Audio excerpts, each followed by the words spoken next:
receiving number is just one option that we have for an endpoint, because remember, all of our tracking numbers are going to need an endpoint to ring to. So receiving number is one option, but we do have many different options for you to route to. So depending on what plan you have with CallTrackingMetrics, you're going to have a lot of options. So as we like to say, we come fully equipped with all the tools to streamline and improve the caller experience with the use of AI and other intelligent routing solutions. So let's take a look at what some of those are.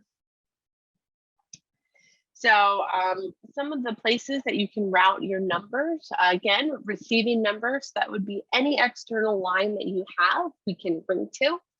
We can ring to an agent. An agent is going to be any user inside of CTM.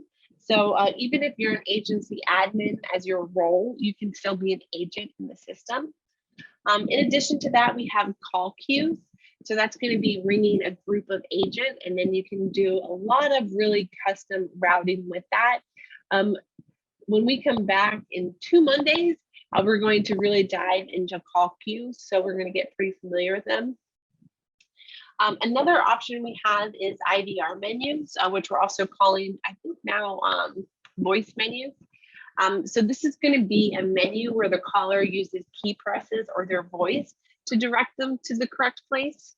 So if you've ever called into CallTrackingMetrics, you know, we had, press 1 for sales, 2 for support, 3 for reporting, and so on. So that is using an IVR menu. So they're really helpful for helping callers self-direct themselves into the appropriate place. In addition to that, we have smart routers. So smart routers are going to use enhanced logic that we have either or collecting at the time of the call or have a previous call to determine when and where we should route this caller to. Lastly, we have geo routers. So we'll briefly discuss that again in 2 weeks. And geo routers are going to route the caller to the location based on the caller's location. So if you're a franchise and you have locations, say, in all 50 states, and if I'm in Georgia, it would be able to identify that I'm in Georgia and intelligently route me to that Georgia location. Versus if I was in Maryland, it would know to route me to the Maryland location. So geo-routing is a pretty cool tool. So we covered a lot of concepts in the last 30 minutes. We've talked about it conceptually.